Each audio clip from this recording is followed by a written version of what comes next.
Oh my God, 3 podcasts. We're going to do it.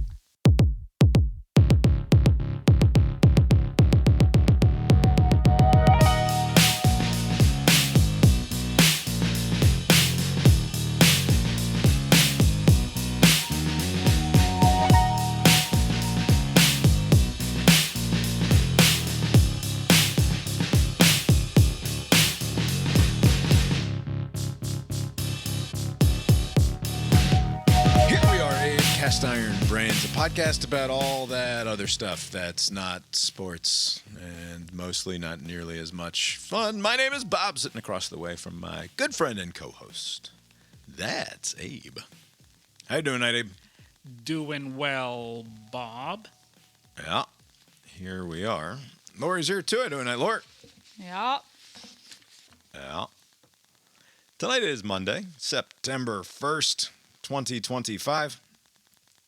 You enjoy the long weekend, Abe? Yeah, a lot of fun. Hung out with some friends, watched some football. Went to the movies earlier today. Good weekend. Oh, I have to talk about that later. Did you knock on any doors and then run away quickly? No, I did Oh, not. that's good. That's good because here you are, living and breathing still. I don't think I have the skill to run quickly. I got a CBS 19. Abe, you're from Africa. You do. Fucking racist. Lori. Yeah? No, sorry. I was thinking of who was racist. Got a CBS 19 news alert, and it was from the local sheriffs had put out like a press release, and basically it was, hey, everybody thinks it's all fun and games. You go around doing TikTok trends and whatnot, but don't kick doors in as a joke. Right. Like, don't go around your neighborhood or anyone else's neighborhood and kick a front door in as a prank. Because Which part of this news story is informing me which businesses are opening around town? lots of unrelated. Lots of folks won't treat that as a prank. The sheriff concluded their press release by saying, "And for those of you inside the house, if somebody kicks your door in, try to consider restraint or understand the context of what's going on." It's like, it's asking an awful lot of somebody who's sitting there in their house if somebody else beats their door in with their foot. It is a tricky situation to be in because, like cops will sometimes, if they have the wrong house, will break down your house. And if you were to shoot them thinking that they're some intruder, you're in trouble, right? But then if you, I guess, shoot somebody who's just doing some online prank, then you have a right to defend yourself and you're fine. So, it's maybe restraint for the sake of, maybe this is a cop coming in and maybe don't do anything. Treat everyone who kicks your door down as though they're a cop. Yes. Notably, the 11-year-old boy who was fatally shot in Houston after a ding-dong ditch prank was Is that not... that's the name? Yeah, Ding-dong ditch? dong ditch. Ding dong ditch on TikTok trends. He didn't do the kick the door in prank, which I only bring that up because it's very much not a prank. Yeah, what's the prank? It's just breaking and entering. It's just a stupid dare where Right. you have to rely on, I was joking as a defense later. Yeah. It's one thing to do the ding dong ditch where you ring the doorbell and then you run away, and then from the next house over or from behind some bushes you point and giggle at the idiot who's come to the door because somebody rang their doorbell. Oh, hilarious. Look at this monkey dance. Yeah. I push the button and the monkey comes to the door. What an idiot the monkey is. No, it's just polite. What is the thing that you're doing here? That's not a good joke. But kids are dumb, so Right, they'll do that's that sort true. of thing. Also, But kicking a door in is in no way a prank. Is this ditching the door, whatever thing? I forgot already. Is it do you invite a crowd first for them to kind of see what's happening? Because if there's no audience, who is? I still don't get it. I mean, this kind of reminds me of what was that Tide Pod thing where people were just swallowing things that It's could kill you. different than that, at least. I But, mean, like, I think what's- I don't. The thing yeah. is, the thing that doesn't make sense is now people don't answer their doors Yeah. because they think it's just UPS or they have a doorbell camera Yeah. or like, oh, no one I know is coming over. I'm not answering that. Like, of all the times to do that, now is the worst time. So I guess you have to kick a door down to get a rise out of somebody. But you know what's interesting, Lori? Like, that is true, and yet I guess there are people just waiting, itching for someone to give them some license to shoot them, because like that's a pretty quick move, right? I mean, are people just walking around their homes with a gun, waiting Yep. for somebody to hit their door? Because like, how long did it take to retrieve a gun from like your safe box? I don't know. I don't have a gun, so I don't know how this would work. Like, Well, under your pillow. okay, so you're in the living room. Some 11-year-old kid kicks down your door, and you run to the. Well, no, you have a shotgun in the couch cushions, obviously. Or on the wall displayed. Anyway, some 11-year-old kid in Houston did ding dong ditch and then got shot. Apparently, he was running away. Did he? and Is so he the- okay? No, he's died. He's dead. Oh, he's he dead was. now. Wow. Oh, okay. Look at you jerks laughing about all Oh, this all Why stuff. would right. I know that? didn't Why have all would the I information. know? I have been busy with football. Wait, so this person was retreating and he got shot. Yeah. Uh-oh. That's So it's not going to go well for the person who Right. did the shooting. Obviously, very sad. But also, notably, he was not kicking doors in. He was Right. just ringing doorbells. And there's nothing remotely. It's just rude. It's not illegal to ring a doorbell and then run away, presumably. By the way, this social media environment, people are like self-censoring words that they can't say because some algorithm's gonna, do something. But apparently, there are also social media outlets where people are telling them to kick down doors, and that's not being flagged. Like, how is it that you have this weird experience to where like some people can't say certain words because of whatever, but this is available for an 11-year-old to view Yeah. and take action on? Trump says he's awarding former New York Mayor Rudy Giuliani the Presidential Medal of Freedom. This is after Rudy got into a car wreck. Somebody rammed the shit out of Rudy, apparently. Is he okay? How's he doing? He was hospitalized, but apparently he's going to be fine. I only bring up the Presidential Medal of Freedom for Rudy because no one, arguably, has had their reputation hurt worse in the last decade of the trumpeting than Rudy Giuliani. He'd already sort of slipped from his America's Mayor post 9/11 situation there.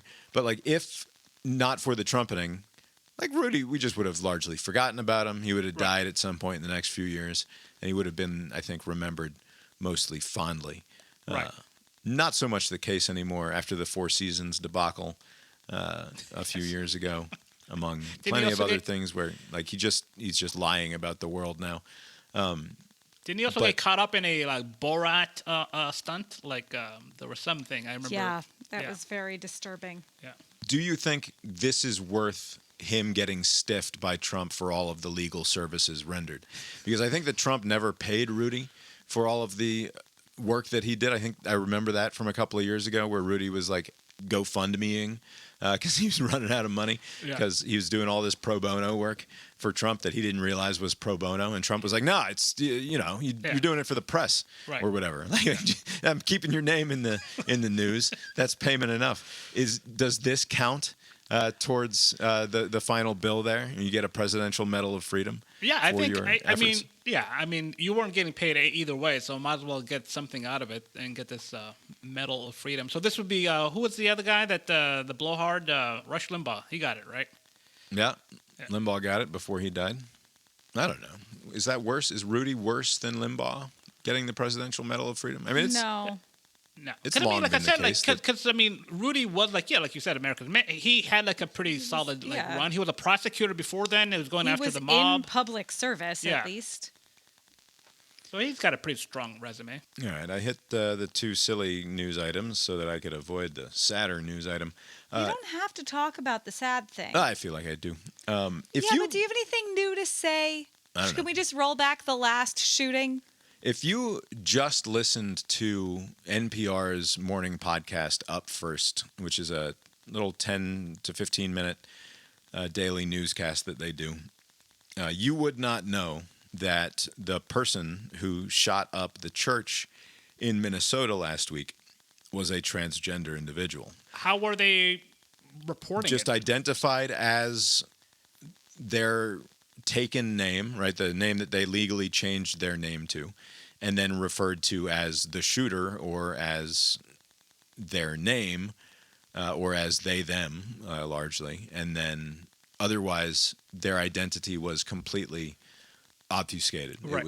It was ignored. And I only bring that up, for one, because it's in direct contradiction of, if you pay attention to anything like right-leaning media, then the primary thing that you will understand about the identity of this shooter is that they are a transgender individual, and they will constantly be referred to as a young man, like repeatedly over and over again on purpose, in a provocative sort of way. The insistence on referring to this person as a male happens if you are right of center, if you're a Republican here.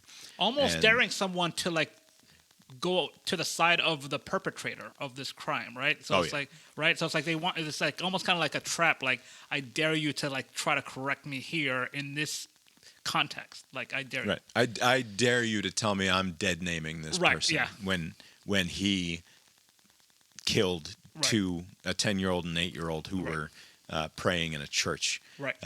Like, I dare you to use that expression right now. Right.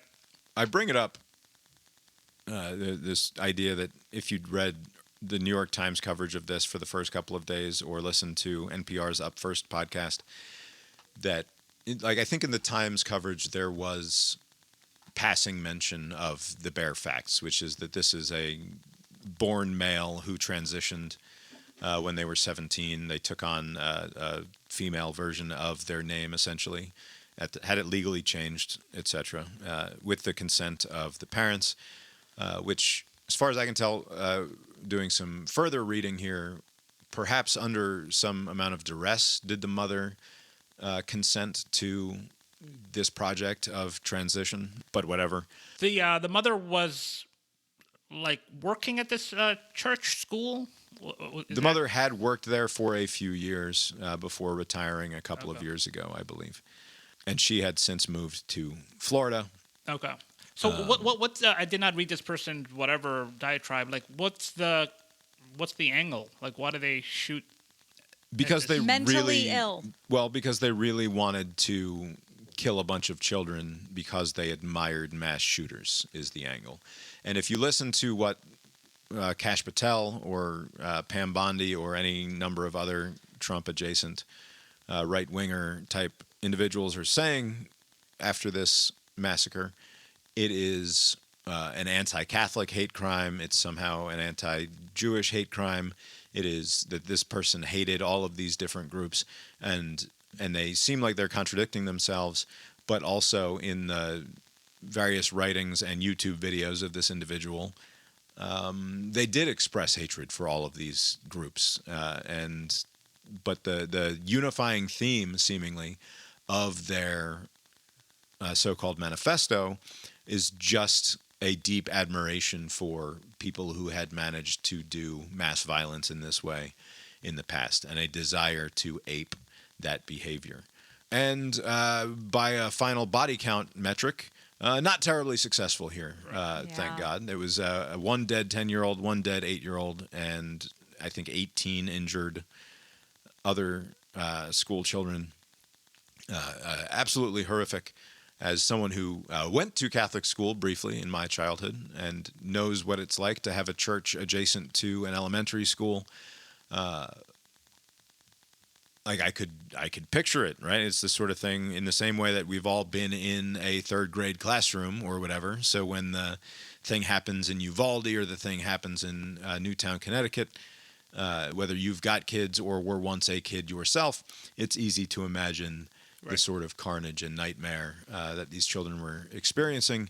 And yeah, if you are of a certain bend, then the fact that they were in a church makes this all the more sort of punishing emotionally or psychologically.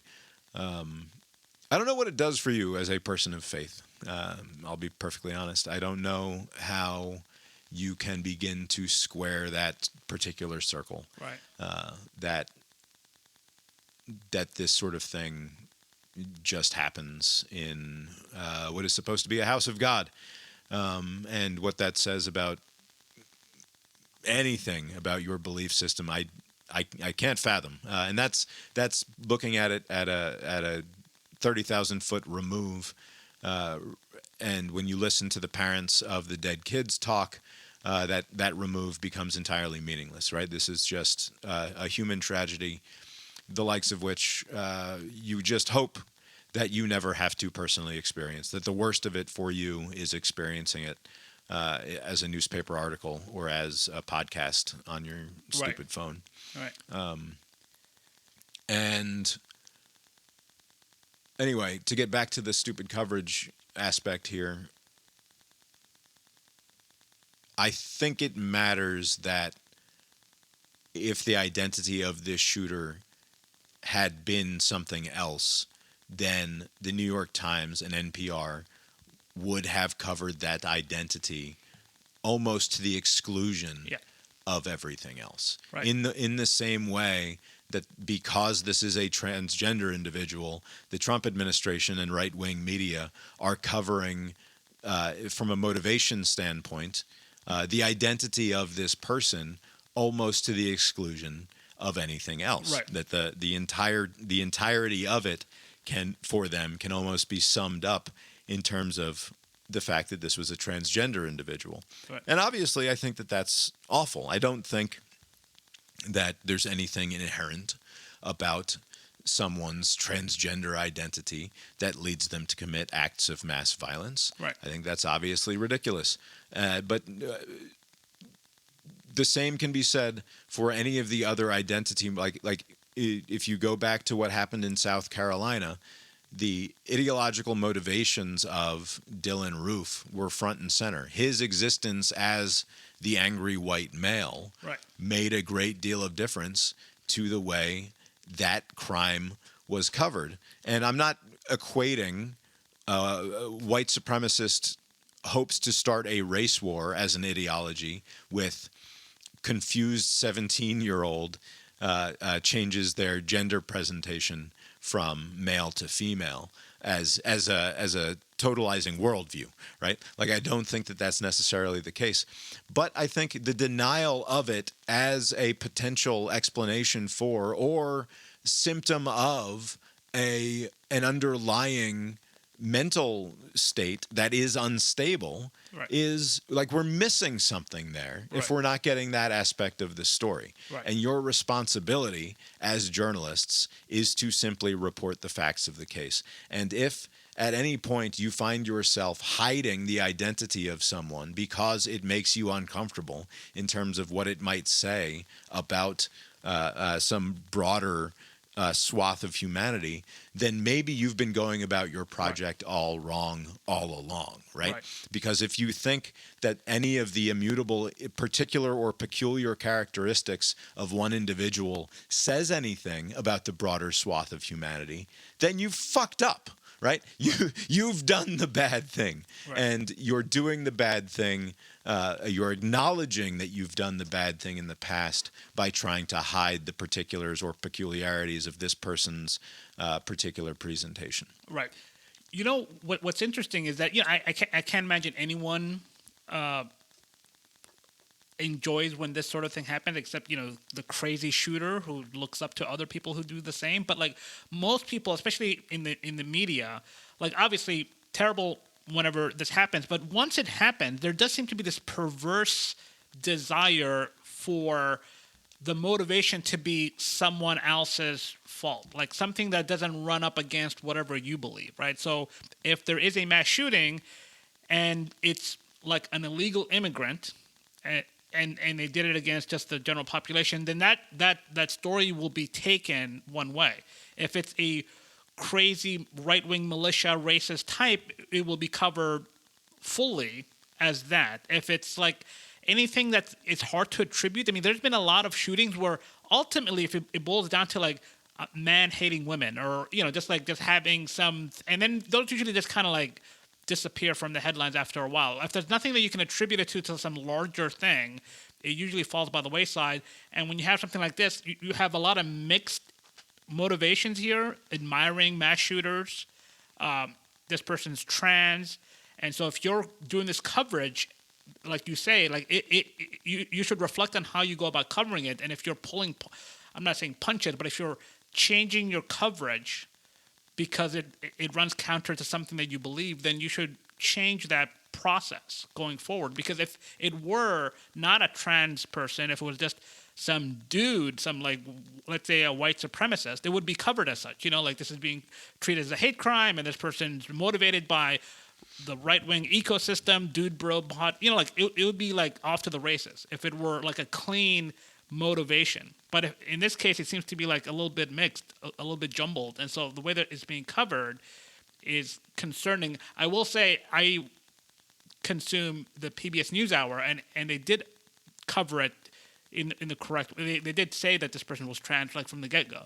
I don't know if they just kept on going back at it every time. I haven't watched more recent episodes, but when it broke, they covered it in the right way. Yeah. Well, especially in a visual medium, it's hard to escape the transness going on here. Like this was a boy pretending to be a girl in an obvious sort of way. And it's confounded again, or complicated again, by the fact that this individual in some writings or YouTube videos suggested that he'd made a terrible mistake, that it was foolish of him to pursue this transition when he did, and that he regretted it a great deal, but that like he couldn't go back on it now because he'd look like an asshole, basically. That's what would make him an asshole, not shooting kids. Right. A crazy person. Yeah. A deeply unhealthy, mentally unstable individual whose gender confusion or gender presentation is almost certainly a manifestation of mental illness, right? That doesn't mean that all confused gender presentation or reverse gender or whatever is a function of mental illness. Right. No, but I think it's safe to say that anyone who's going to be a mass shooter has mental illness. It's just period. So I think that you can properly grasp the nihilistic intent and the amorality of your decision and go about that process. But you're still a crazy person. Like, I think that you're fundamentally broken in a way that matters. I don't know that that's my definition of crazy. I don't know that the guy who shot up the Vegas Country Music Festival was a crazy person. I think it's obvious that he was. He shot up a Vegas festival. I assume that he was a nihilist of some form or fashion. I assume that he had a confused idea about the value of human life, obviously, but I don't know that I can say that that person was necessarily crazy. If you can go about your life more or less functional, and there's something about the amount of rationality required, right? The ability to stack A on top of B and make these sorts of plans where he's got an armory on a 30 stories up in a Vegas hotel, facing the correct direction to fire upon. Like there's something not crazy about all of the preparation. So if there's planning, coordination, anything along those lines, you're less likely to be crazy. Like you're coherent and you're just doing a bad thing. Like what is the distinction? I think you can like, I don't know. That one in particular is always fucking bizarre because you don't know. We still don't know anything about why he did that thing. Right. The Pulse nightclub shooting in 2015, without which we might not have Donald Trump as president, right? Like you always forget the things that fucking history hinges upon.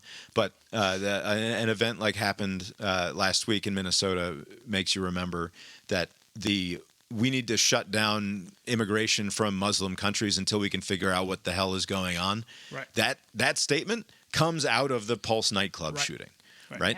Yep. And that was presented. Speaking of media coverage in the immediate aftermath of it, that was presented as a self-hating homosexual Muslim Right. who decided that he was going to act out his internal homophobia on a gay club. And turns out, no, he just pledged allegiance to ISIS Right. and was a pile of shit in that direction and was not, in fact, a self-hating homosexual Muslim. It took a while for That we know that of. the full story to take hold, right? I remember. I mean, this is almost 10 years ago, but like, yeah, it took a while for the full story to kind of reveal itself. Like, It was just Islamic terror, and they Right. wanted to present it as homophobia. Yeah. Right. And they wanted to present it as, and therefore tie it to a right-wing ideology. Right. Right. And that's how you're able to escape Islamic jihad is bad, right? Right. Like we forgive the Muslimness of it Right. because the underlying ideology is actually just right wing, which we're Right. perfectly comfortable with condemning because we're on the correct side of things over here. which is weird. It's such a losing argument. Like, you should never be on the side of the person shooting up people who are going about their lives. Like, it doesn't matter what your motivations are. Right. Like,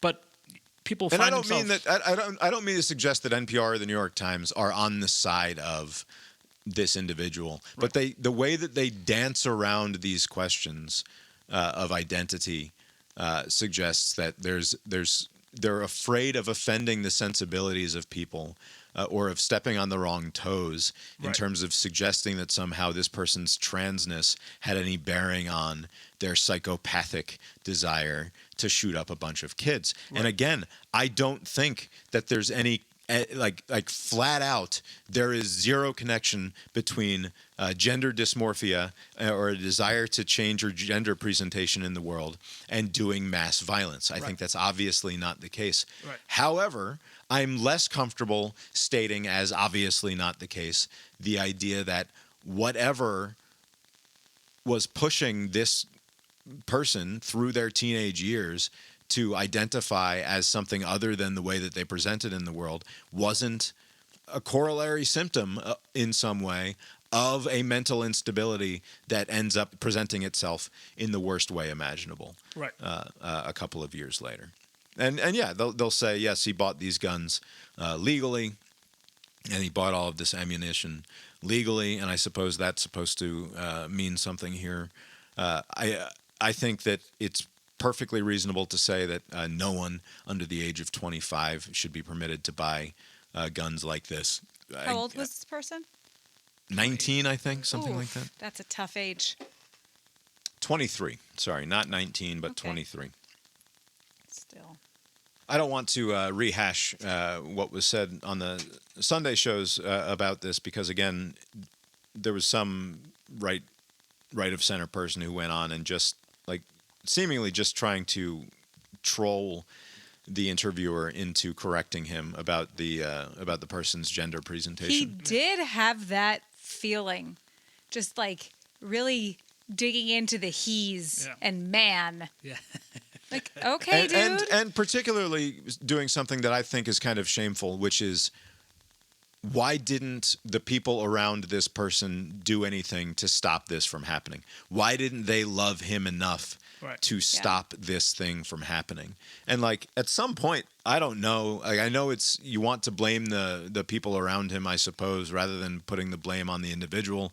But if we're going to assume that there's a mental health crisis inside this individual, which again, by virtue of the fact that he psychopathically idolized mass shooters and wanted to kill as many kids as possible, I think we have to say probably there was a mental instability there.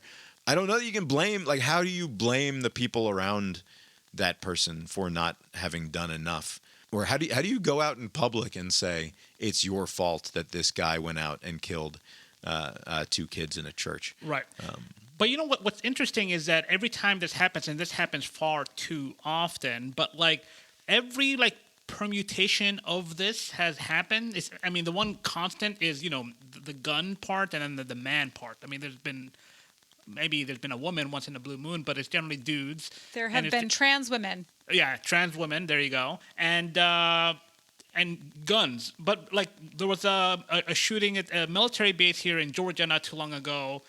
What's the motivation behind that? Before then, there was another shooting. Like there's been shootings. And Speaking of the trans woman aspect of this, Yeah. like, is that why NPR and the New York Times doesn't want to say it? Because to say that this was a trans woman is to suggest that women are capable of doing this sort of thing. I mean, and I'm not saying that they're not capable of doing this sort of thing, but like overwhelmingly, Right. this is a male phenomenon. Right. And is it just that saying a trans woman did this is like puts an it's the extra other stuff. pin of absurdity No. on the entire thing, which is like, yeah, okay, it was like women.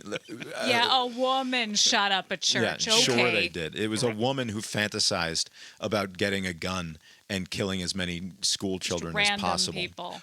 I think the one common reason, the motivation, I suspect, is there's this concern about exploiting a story by the right. Like they're so concerned that, if we lead with the facts, which is a trans person shot up this school with these kids, these innocent kids are just doing nothing but praying, then there's going to be a lot of vitriol aimed at this group, similar to like if we say like this fucking crazy Muslim guy like devoted his life to some Islamic group and he shot up a bunch of gay people, then people are like, a lot of attention will be focused on the Muslim population. So they're like trying to prevent bad uses of a story, but you can't control other people. Like, just report the facts. You should have a uniform process for reporting the news. And if somebody else takes that and spins it, and by the way, they're going to do it no matter how you go about it, right? It's not like your reporting is not going to change how someone else is going to take it. Remember, the story of Dylan Roof is that he is a white supremacist, and every time that you heard this, the tale of Dylan Roof, it's that he is a symptom of a broader culture of white supremacy and wanted to start a race war. And yeah, sure, I guess he's the product of a broader culture of white supremacy, but how broad is the problem in reality? I don't know. Donald Trump's the president now. But if it only produces one Dylan, if the problem was as broad and problematic as the insistence that the news media would have, then there would have been dozens more Dylan Roofs in response to the Dylan Roof fiasco. And there wasn't, right? In the same way that there's not going to be, despite this individual being trans and some other person who shot up the Tennessee church a couple of years ago was trans, and then there's this weird group of Zizians, they call themselves,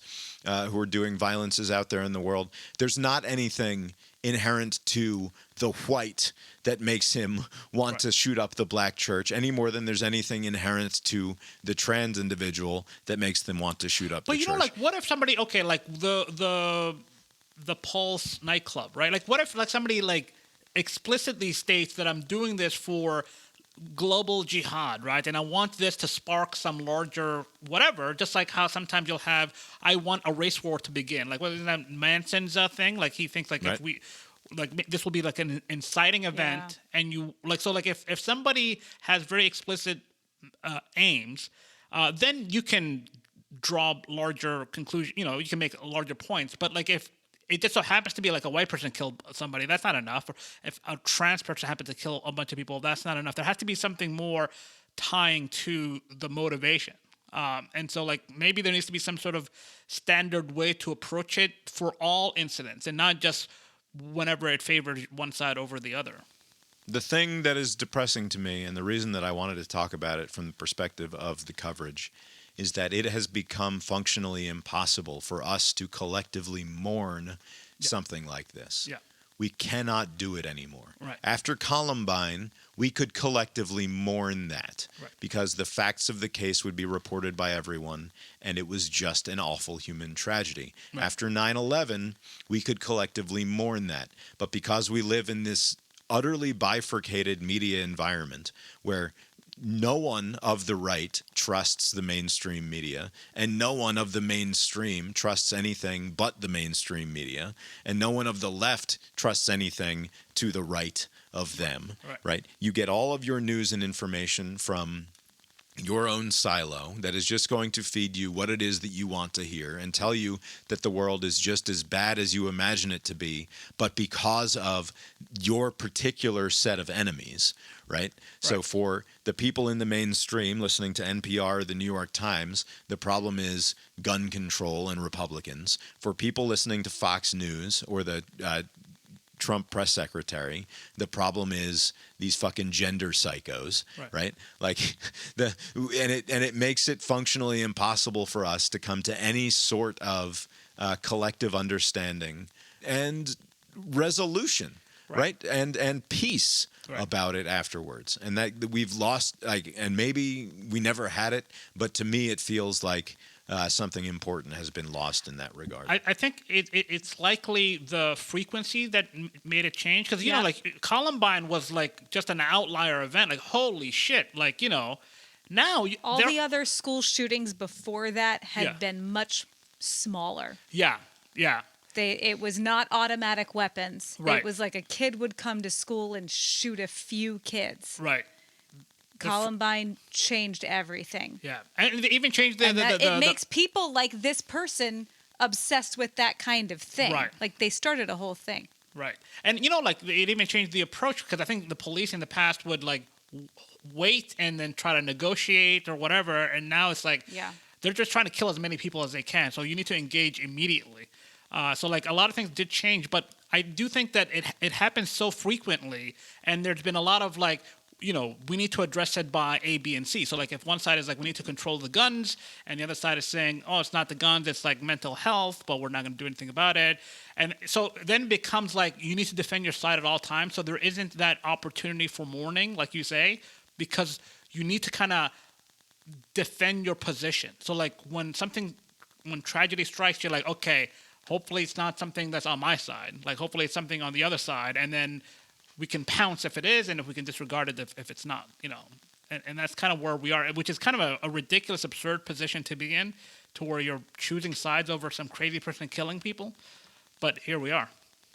After the Newtown shooting, and we could not collectively mourn because Alex Jones had convinced his following that this was all an op in order to get your guns. Right. And as I've said many times, if the op is to take your guns, then the more likely conspirators behind these mass shootings are gun manufacturers, because the result is never that they take your guns. The result is always that there's a fucking far-right freak out that they're going to take your guns, and then more guns are bought as a result. Right.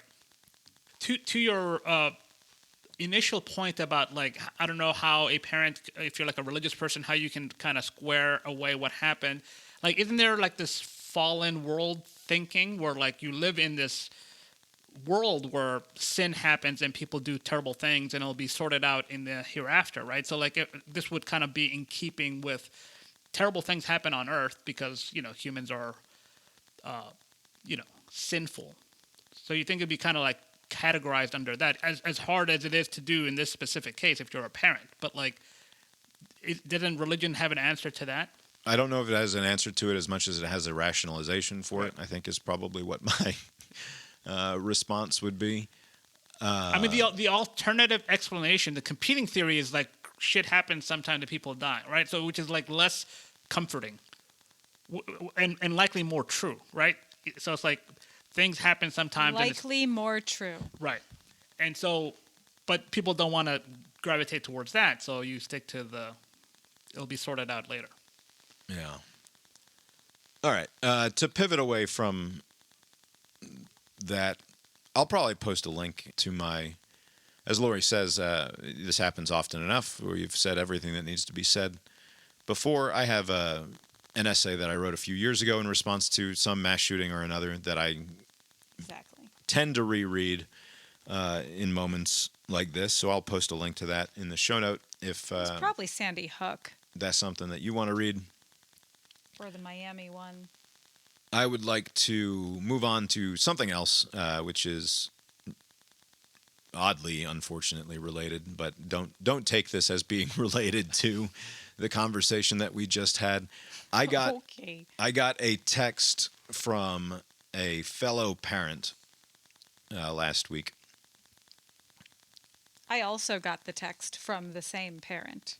It was a group text between us, the four parents of the two children at question. The text was, "It sounds like child and child went to some sort of an LGBTQ plus support group at lunch today, question mark. V says it was in the library, and the librarian talked very fast, so she didn't catch everything, but they all went around the room and shared their pronouns." Ha! So, my daughter, 10 and a half, almost 11 years old,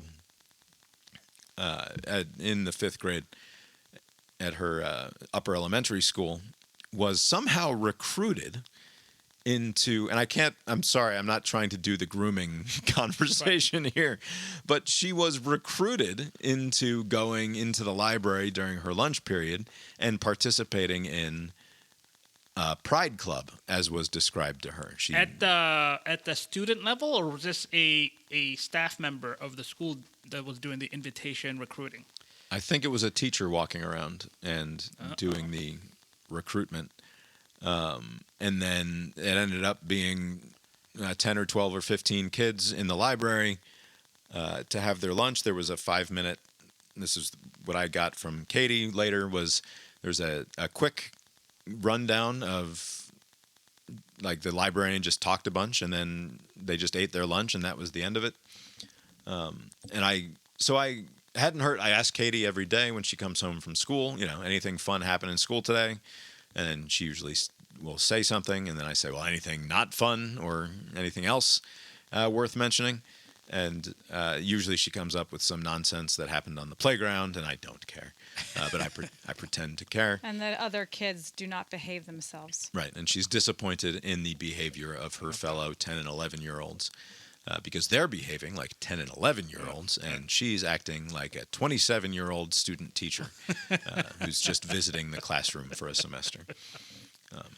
But she hadn't reported anything out of the ordinary, and not because she was hiding it, as it turns out, but because she legitimately had just forgotten it as an event that happened in her day. It wasn't noteworthy. No, was not noteworthy to her as a meaningful moment in her day. So I asked her, I wrote this down shortly after I had the conversation because I didn't want to forget, because it was kind of a funny back and forth that we had. I said, "Did you go to some sort of thing at lunch today?" Like I didn't seed anything. I didn't try to, like, I want to give as little information to her from my perspective as possible so that I can get all of what it is that she knows without me infecting it, right? You're not leading the witness as it right. were. Yeah. She says, "Oh, yeah, something at the library. Pride Club or something?" And I said, "Oh, yeah? Pride about what?" And she says, "I don't know.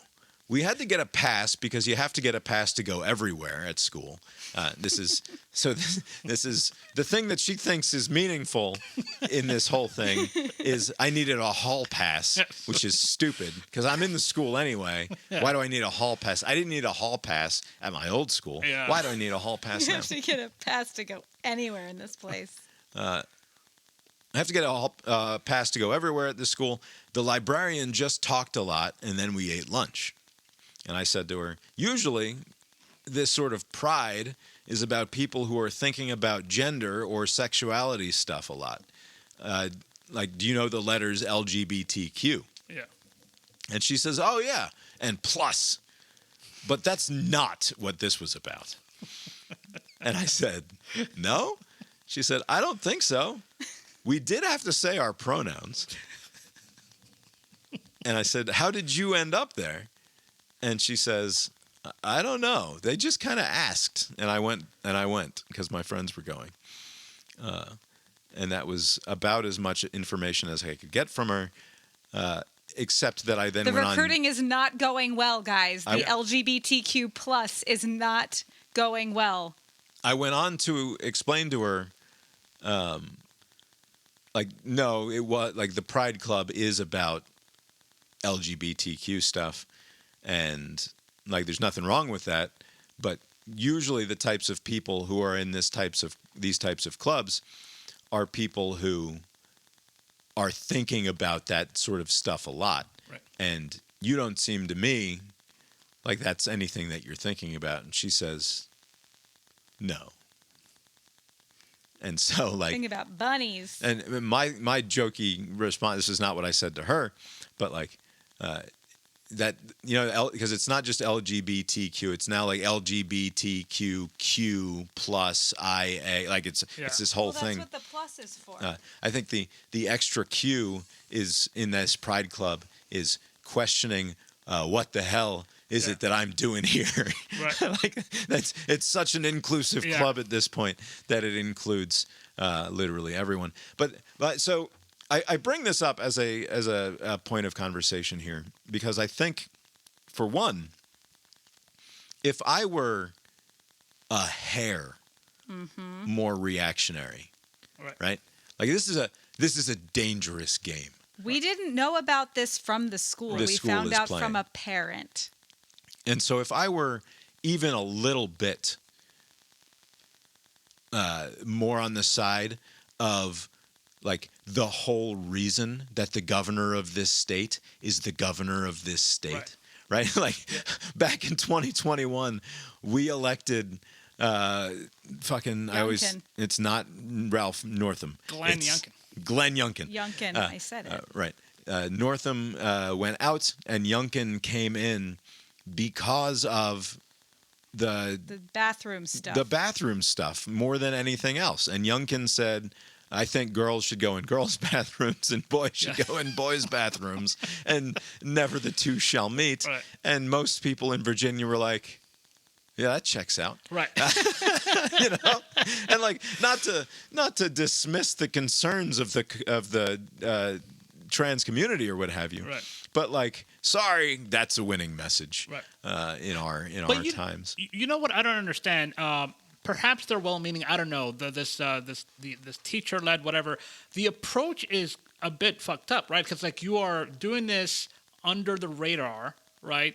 You're not involving the parents. You're doing this very like quietly. And so is it like you think you know better than the parents? Like It feels it's like this is what people don't like. My question is, how do they like? What is the motivation? Like, I know I could walk through that fucking lunchroom and pick out the kids who I would guess would have a good time. Oh, at okay. Pride I thought Club, you were right? calling. Okay. Like this is there are kids who present in a way that it's like, oh, this person has been steeped in this shit for years. Right. And like obviously this would be just fine. I think it would be harder in the county schools, but in the Charlottesville city schools, it's going to be like 90% of the white kids. I don't think it's quite 90%. They're not picking our son out to go to Pride No, Club. but he would go and be fine and have parents that are fine with it. Right. But you know? what I'm saying is, there's enough fish in that fish bowl there that you can pick out that you would say, Theater okay, kids. right, these kids are the ones who are going to be fine with this. Right. So my question, but they didn't just do that because my kid does not present in that way. She presents as extremely gender conforming and I not. don't know about that. She plays baseball. Sure, but she presents as gender normative in as plain a way as is possible, and also has never thought about this shit. Right? Like it's not on her radar to be. And you could say, "Oh, you don't know, right? You're just the blissfully unaware, ignorant parent who doesn't know their." It's like no, It'll be true someday. bullshit. It's not true today, but it'll be true I know someday. the contents of my kids' minds for the most part at this point. Is ally one of the letters in LGBTQ plus? Yes. So I wonder, like, because like, what if they're like, oh, they have the we need to pad the numbers. We don't have enough people who fall under the primary letters. I mean, and when so we were in high school, that was a separate club, right? Because it was the Gay Straight Alliance. Ah, yes, the Gay Straight Alliance. And that was its own thing. And then you might have had a different club just for the gays. On that point, do you think that that has fallen out of favor now? Like, do you think there's a need for a gay straight alliance? Right. No, because everybody's an ally because they made out with a chick when they were in high school or whatever, right? Like that's how. I think that makes you an ally. No, but like the people who there are 40-year-old women. You're questioning at that point, there right? There are 45-year-old women happily married to fucking beta cuck soy boys. Okay. Happily. with 2 or 3 kids who call themselves queer because they once made out with their roommate in college, Yes, is but what I'm saying. ally is just like not. Yeah, sure. In the It's- same it's- way you're- that those are two I'm different an things. ally but wouldn't hang the fucking flag in my yard, right? Like I'm ideologically speaking an ally You're an because ally. like I'm not afraid of you, or I think that your civil rights should be trampled upon or what have you. But like I'm not, Right. like I said, not hanging the flag. I don't hang flags. But anyway, the point Or of my fags. the point of the thing here is it's playing with fire Yes. Is. to invite these kids without their parents knowing it. And like, yeah, if you're shooting fish in a barrel in Charlottesville, you're less likely to hit a reactionary fish than you are to hit a go along to get along fish. At least when it comes to this sort of stuff. But like, if my kid had been recruited to fucking gun club at school Or Jesus Club. or Jesus Club, Right. that's like come pray with the FCA during lunch or what Get have the you. fuck out of here. Like I would be fucking furious. Right. When this is not something like I'm taking care of that at home. I'm doing all of this stuff at home. Please don't involve my kid in your religious bullshit. Why aren't you writing the principal a nice, calm email about it? I mean, I have considered it, and the reason I think that I tend away from doing so, and the reason that they're able to get away with it, if you think it is that they're getting away with anything here, is because no matter in the same, it's so funny that this happens the next week, in the same way that I can't go and talk to my neighbor about their BLM sign and perfectly innocently say, almost in a joking manner, when do you think that's coming down? Without seeming like a reactionary asshole. Yeah. I don't think that you can. I don't know how you thread that needle. No, because you say, I do not have a problem with this. But I can see how Right, someone would. But if I did. No, not but if I did. Like, she knows you. Like that, like this particular principal and you, it's like she shouldn't have to hear it from anyone else. Do you guys think that principal knows? Because this is not like an officially She kinda sanctioned has thing, to- right? they know I think she knows. everything. She must know what's going on. I don't know that she knows that they're like casting a wide net and just like snatching kids up off the cafeteria floor seemingly at random to come to Pride Club. But I wonder, like I said, I can't imagine that the librarian or whoever was doing the recruitment here knows that it's safe, right? Like they can't be picking my daughter knowing who I am and That's knowing what I that I'm mean. not I going feel to have like- a negative reaction. So We only know about it because one of the kids told someone that we happen to know. right. Like, it would suck so much if somehow, I mean, like I said, maybe there isn't a parent in this city who would take issue with it. But, like, if the wrong person heard about it the wrong way and they were caught off guard by that. This is the sort of thing that is, I guarantee you, I could get booked on a Fox News cable channel. Exactly. Right. with Oh, this yeah. You can story. see the Chiron, like Gay Madrasa in Charlottesville. And you know. she's been down this road before. Right. And so I don't, like, in no way do I want that to happen. I'm not suggesting that this is a grooming activity or that they're doing anything particularly untoward. Right.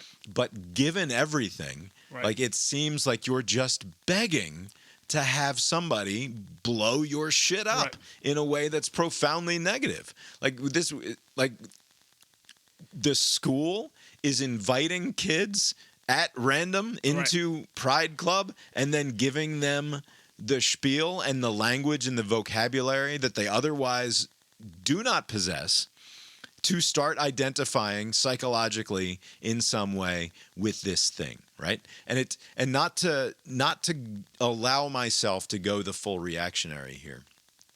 But when you start to give kids at this age who are going to begin experiencing a great deal of angst and upset about their home life, right? Because that's just what teenagers do. The best teenagers have moments of feeling like they don't belong with their parents, right? That somehow their parents don't see them for who they really are, right? That even people who have the best relationships with their kids have this experience at some point. I dread the next 10 to 15 years of my life and my relationships with my children because of exactly this, right? Like, and my daughter and I in particular are going to have It's problems going to be so bad. because she is so much like me We are accepting donations for boarding school. psychologically, right? Like we have the same It's instinct so bad. to be awful in the same way to one another, right? I have the benefit of being 42 and recognizing it in myself, right? And knowing the thing that I'm doing before I do it most of the time. She is 10 and just beginning to experience the sort of antisocial psychological state that is my natural habitat, right? like she has no idea what she's in for in that regard. And I'm going to take her side most of the time because she's my little baby girl. right. And to provide her with a potential or like a very inviting sort of yellow brick road to follow in terms of finding a basket to put all of my angst into is weird. And I think that when I think about the gender ideology stuff and when I think about the way that platforms like Tumblr and other social media and even just the phones themselves allowed these kids to go inside, right? To go and to find whether it's OCD or ADHD or bipolar disorder or any number of other autism spectrum disorders, gender stuff. Like what they do is they find the thing that they think explains what's wrong with them, and it becomes everything. Right. And so for a lot of these kids, when you get a group of 20 friends and 18 of them have gender stuff going on, like you're telling me there's not some sort of social pressure going on that is driving that? No, we've just suddenly like all of a sudden it's just that we have a bunch of trans kids in the the world. vaccines. Right. I mean, there are these charts where like this generational shift, like where like I think the Gen Z and the what are we up to now, Alpha, the number of LGBTQ in that generation is much higher than previous generations. And is it like a social contagion thing? Is it just exposure thing? Is it just like fitting in thing? Or were we undercounting previous generations? Like which one is it? Like we're not undercounting previous generations, or the species would have died out. Right. Like it's just true. I think maybe we were probably undercounting a little. Yeah, a little. We were undercounting a little. Trans people, even after all of this time, still account for 1/2% or something or less. I'm thinking of the more of population. gays. Yeah. The G of the anyway, LG, the L. The direction in which I'm driving this is just that she's 10 years old. This was a group of 10 and 11-year-old kids, 9, 10, 11-year-old kids.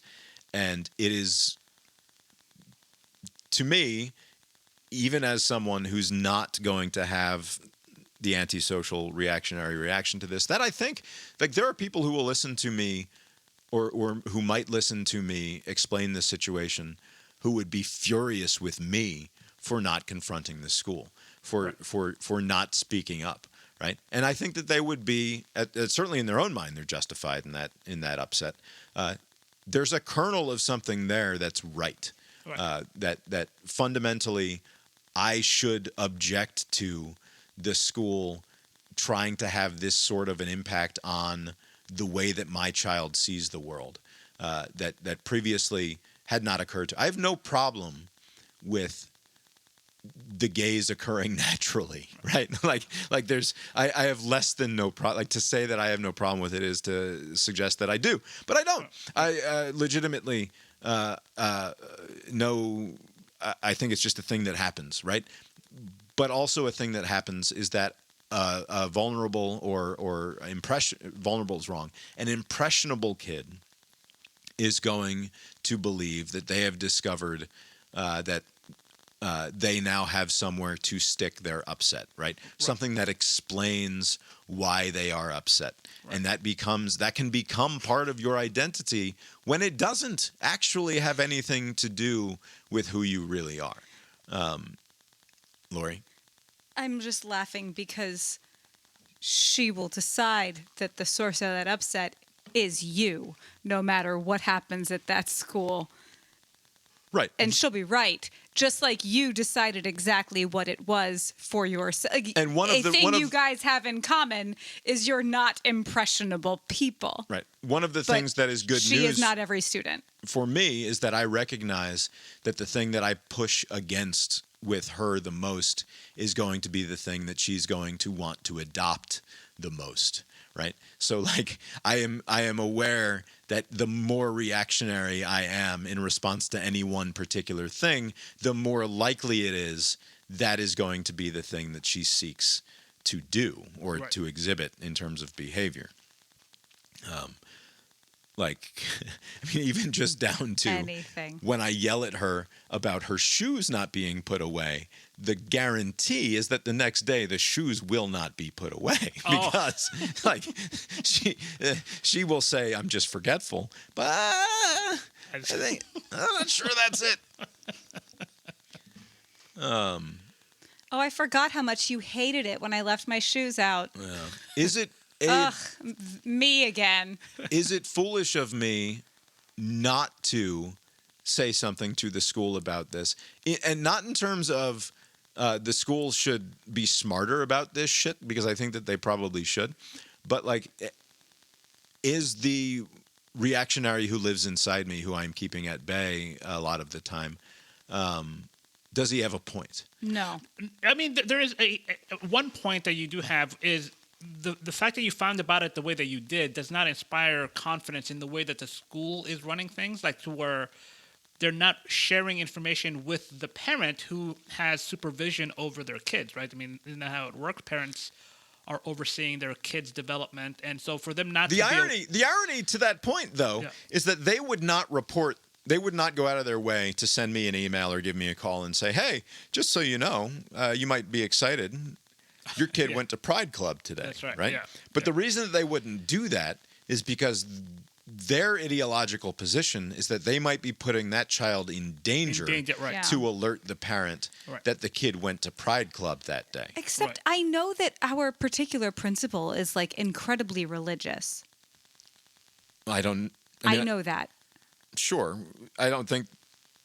It's just another. Maybe it is a slightly complicating feature to this conversation, but like the irony here is that they're getting away with it because I'm not the sort of person who would put my child's health and safety in danger if I found out they were going to Pride Club in school.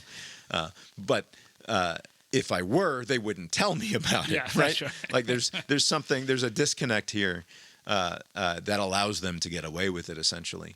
And I do think that it's playing with fire is all I'm going to say. Like they're unnecessarily playing with fire. That teacher or that staff member exercised poor judgment in the way they went about this. They should be a little more out in the open. Yeah. But we also don't know what the way they went about this was. Right, which I could get further. Which that's the whole point. The point. reporting of two unreliable, one 10-year-old and one 11-year-old, is that they were approached at a lunch table by an adult who said, "Do you want to come to the library for a club?" And then it turned out to be a gay club. Right. Yeah. You know, this is in high school, but the first year I came to this United States here in Atlanta, there was some group, the National whatever Society, and they go around and ask you to join them, but they do it in this weird way, like almost kind of, it sounds similar to what happened in the fifth grade, where they're like, hey, join our group, and they did it kind of quietly, and I was kind of put off by it. I just assumed that they were a cult, and like some of my other friends that I met, they were like, oh, no, this is on the up and up, you should join. But then I've always just believed that it was a cult, and I never joined it. If you go about it in a weird way, I'm always out. You gotta What was the organization? Do you I remember? think it was the National Honor Society. It was a cult. It was. Smart I still maintain that position. It's a It cult. is good instinct. You've been listening to Cast Iron Brains, a podcast with Bob and Abe. Find the show on Substack, brainiron.substack.com, where you can find more from us, including the sports podcast and the Billboard show, and eventually the Philip K. Dickquisition, a podcast about the life and writings of Philip K. Dick. brainiron.substack.com. For all of that, check out tetramermusic.com, Tetramer music.com, for more from Mark Gillig, the composer of our opening and closing themes. Abe, I understand that you made it to the movies this week. What did you go see? I went to go see Caught Stealing, which is a movie that crashed and burned at the box office this weekend. So this weekend there was a 50th anniversary re-release of Jaws, right? So it came out 50 years ago, give or take. They released it this weekend, and it did better than a brand new movie out this weekend. Caught Stealing is with the guy that played Elvis and Lenny Kravitz's That's right. kid. Oh, yeah? Is he doing a voice in this one, too? He's not, but sometimes there's a face, so he can't shake the Elvis, But anyways, he plays a once promising baseball prospect coming out of high school. He and his other baseball prospect buddy are driving in a car, drinking a little too much. They get into a car accident. His friend dies. He's not wearing a seatbelt, but he does not die, but he breaks something. His career is over. So he then becomes like a bartender. This is set in the late 90s in the Lower East Side of New York City. A lot of shots of the fake World Trade Center. They kept on showing that. But anyways, so this guy's a former baseball player. He's now just kind of like a functioning alcoholic. And his neighbor is leaving town. He's like, hey, my old man is dying, so I need to go back to England. He's one of those Brits. Keep an eye on this cat of mine, right? And so I should, at the top, say I have no public position on this cat thing, right? So I'm just explaining what happened in the movie. Yes, you do. You have said on the internet you don't trust cats. No, I've never said that. That couldn't have been me. I don't trust them to not piss in my fucking laundry. That's my public position on the cat question. So the cat goes to the guy, the baseball player and his girlfriend. Trouble follows. Like the movie is called Caught Stealing as a play on the baseball thing, but like it could have been called Trouble Follows Cat, because everybody who touched the cat died except the main guy. Literally, like his girlfriend's Is like, "I'll this take a care of your cat." horror movie? No, it's like action drama, some laughter. Okay. You've neglected to tell us this is a Darren Aronofsky movie? Yeah, it's an Aronofsky product. Yes, Oh, I hate him. It seems to not have the vibe of a typical Aronofsky film. Yeah, Does it I mean, suck? Is it melodramatic? It's a bit melodramatic. They have a lot of weird characters. There's a Russian mob. There's a Hasidic mob. There's some other, like a dirty cop. Have all the elements. It's a pretty decent movie. It's well received critically. The few people who did watch it enjoyed it. I enjoyed it. But again, I clocked it immediately. Anytime somebody touches the cat, and by the way, not a friendly cat. This cat would bite you if you try to touch it or pet it or whatever people do with cats. Every time somebody gets bit and they die. The poster for this movie, which I think is like the extent of my exposure to it at this point. I think we saw a glimpse of a Might have preview, seen a trailer. but there was so much football on. Why would I watch? Right. When I could just look at football. We were watching because we had the quad box going. So why look at a trailer when there's a quad box going? It looks like a Guy Ritchie caper kind of movie. Yeah. which is not, again, that is not the idiom of Darren Aronofsky usually. It's again like just it functions as a pretty decent movie unless you're you got a problem with cats. Entertaining movie, not very long, less than 2 hours in and out. I don't know why it did so poorly in the theaters. It just didn't get enough coverage in the trailer world. But yeah, Gotcha. that's what I'm going to go see. Seems like a good one to catch on streaming. Yeah. Sometime in the future. 27-7 now. Anything else? Did you watch anything else, Abe? A lot of football. Just football. I Lori, tried to turn on the Jerry Jones thing, and I was like, Oh, I started watching that. It's Yeah. fine. It's treadmill stuff. okay. Yeah, I don't know. Maybe I have a dream. Sorry. Oh, go ahead. No, I was trying to watch it. I was like, maybe this is too much football for me this weekend. Yeah, I don't ever feel that way.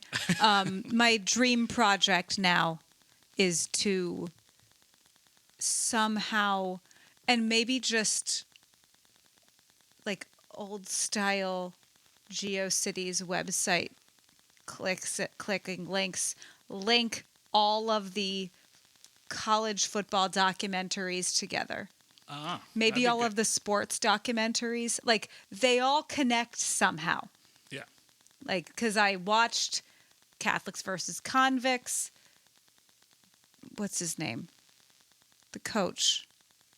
Mario Cristobal? No, before in the 80s. Jimmy Johnson? Jimmy Johnson leaves, goes to the Cowboys. Enter this documentary. I see. Okay, like, I would gotcha. love to Yeah. I want to link them all together so bad.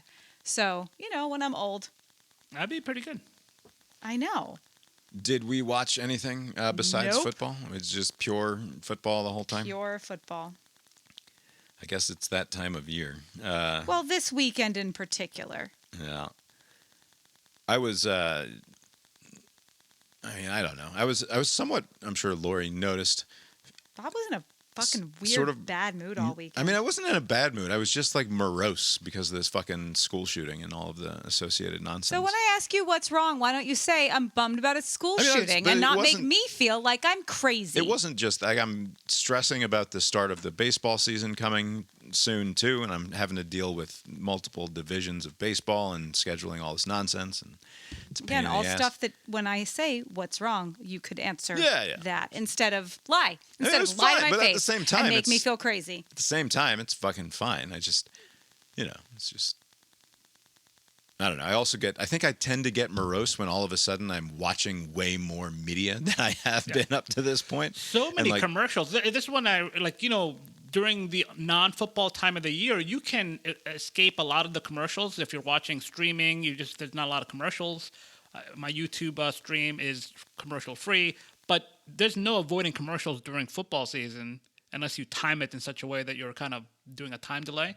There was just a lot of commercial watching this Yeah, weekend. I think I said, I don't know if I said it to you guys or just to you did. my buddy. It's like bracing to suddenly have to confront all of the commercials again after having not really watched any commercials for quite a while. And like, because any time that we watch TV now, I can either boop, boop, boop through them. Yep. Or just change the channel and put something else on, or we're just not watching commercial television. It's quite something to be, and there's something about it that's like, is this what American culture is? Like, Right. I've been curating much of my intake of culture by choosing the things that I want to watch on Netflix or on HBO or whatever, and certainly on YouTube. Is this what the people Right. are like? Do you want to learn to crochet? Because you don't have to look at commercials if you're looking at crochet. I need to figure out if I can read a book while watching all of this football. You could read a book. You can't read a novel. Yeah. Because it's no good to like, I don't want to be watching the football while also second screening with my phone, because I'm using that to communicate like the big moments in the game. I'll Right. text Yeah, my that's true. group chats or my buddies or what have you. But like, I don't want to use it as a distraction machine from the fun thing that I'm doing on the TV. But also, it's just a lot. It's a lot of input there. I don't know. It's fine. But Whatever. you kind of get used to it after a while because like I think in the past it used to be more commonplace. The only way to watch TV would be to endure the commercials, but now you notice the experience. it's different, like football season versus not, because Right. all the other content that you're watching, you can go without. All of a sudden, there's 4 games on, and Yeah. one of them's probably not. Even though sometimes they all are. What was in a the commercial. what was the thing that idiot said? Like one of the first games that we were watching, the announcer said something fucking absurd. They always say. Was it the Ohio one of State them- game or another game? I don't No, know. it was- It made me immediately go and record all of football because I was like, I cannot miss these potential idiots, and so like I'm committing. Now I'm gonna say it out loud so that I will remember to do it. But like I went to YouTube TV and I said, just record all of the He football. was almost going to not. He was Oh. going to be selective. And I was like, are we limited in some way with I our li- storage space? Just Yeah. record all of them. Dude, that's the great thing about YouTube TV. I literally have all NCAA, all NFL, all if it's available for me to watch, just record it because it costs you nothing. Right. And so what I'm going to do now is keep a notebook so that I can note when a broadcaster says something particularly egregious, because it happens all the time. They Like, say such They stupid say things. such stupid things. It's Right. not their fault. They're going for fucking 3.5 hours, right? They you're gonna, could you're gonna say say some nothing. stupid shit from You time know, to time. sometimes somebody will say something stupid and their partner doesn't really address it. Oh no, you just gotta let Just them roll hang. past it. Yeah, it's Let like, it go come- through you. The most damning way to deal with that is to say nothing for like 7.5 seconds, right? To let those be the only moments of silence. Yeah, I mean, Oh, what was Are I you gonna injured say in to some you? way? What is this? Did you give blood today? What is on your arm? I scraped my elbow. Did you fall off a bicycle or something I stupid? fell What'd off you a do? bicycle. Yeah, it was like a little bike, little scrape. You didn't feel you had to bring that up? Hey, Oh. not to be your mom here and be like, oh, you have to tell me when bad shit happens. I mean, I wouldn't say you it's wrecked bad, your it bike, just- you dumbass. What did you do? I was trying to navigate around, this trail that I go to. There's a lot of people, and so there was some navigation that didn't go exactly right, and so I did a little scrape. I'm gonna need more description here. This is not enough. You ran into a wall. You hit No, a rock. I'm What riding my happened? bike, and so there's the paved trail, and then Yeah. there's the shoulder is basically just whatever. Like And brush, like trees and stuff.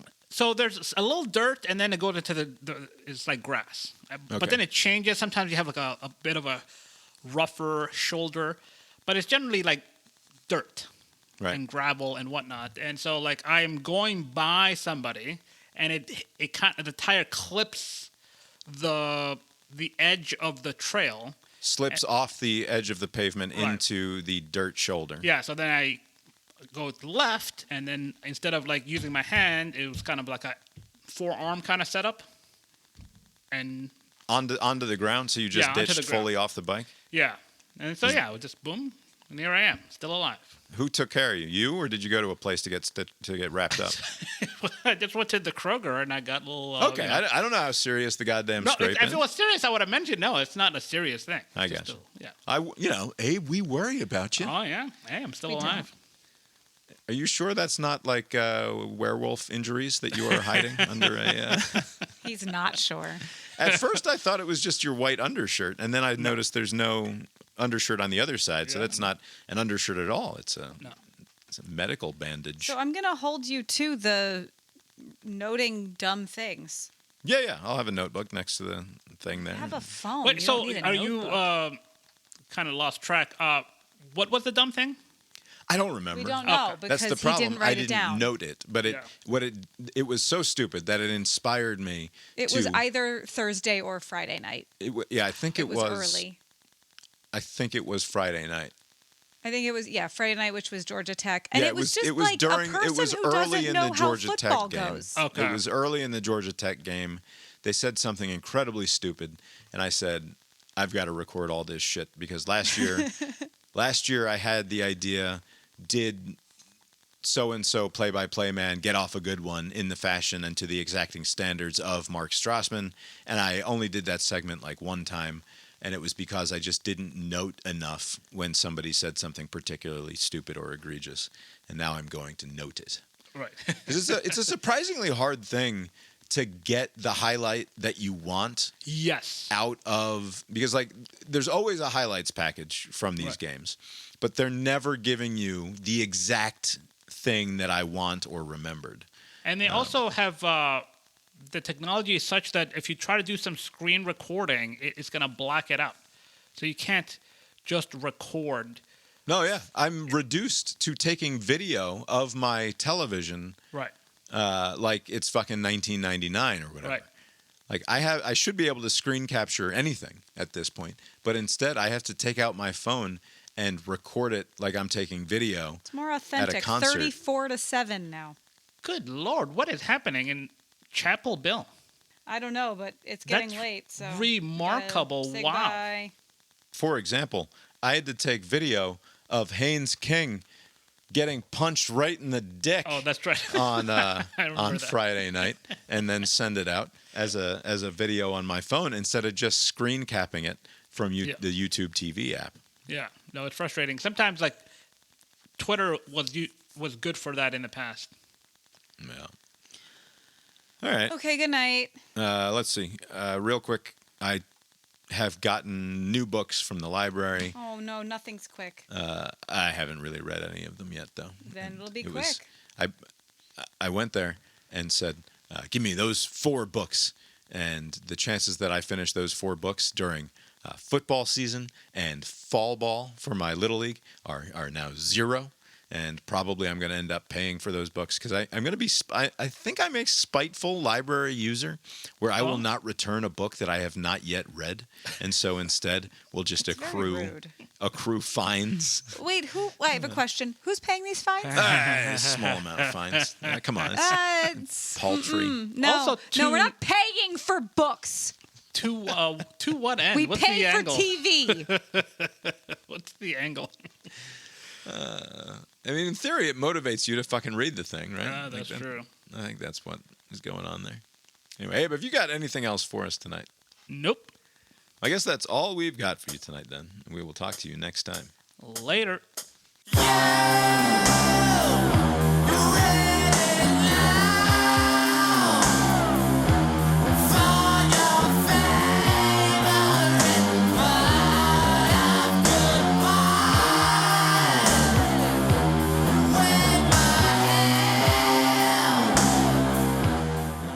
One other thing about the national news that I forgot to mention that was an amusing... Oh, it's 10 o'clock. I know. Amusing story that I read this weekend was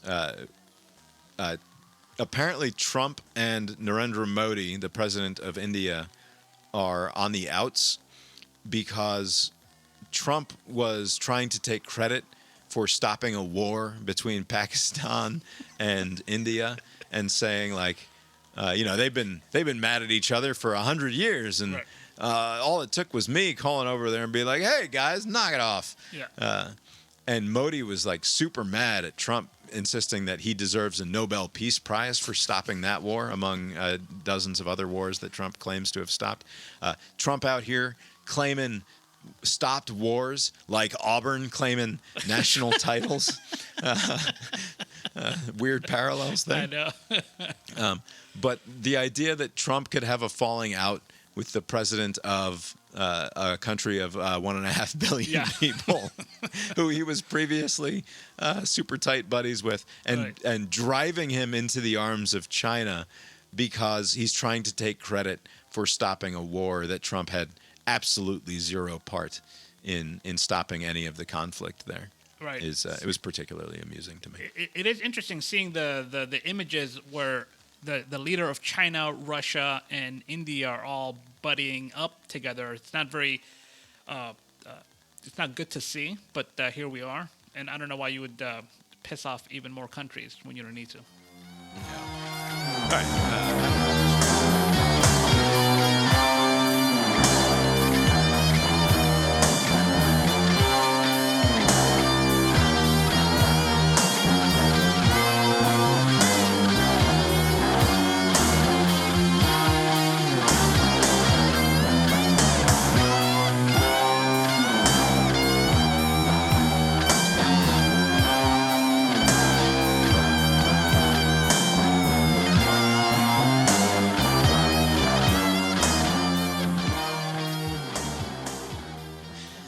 headline on Drudge about Trump's health. Yeah. And like a couple of different stories.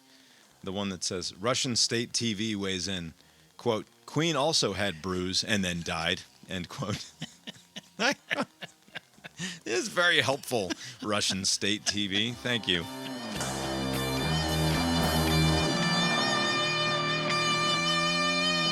The proceeding was created with 100% human content.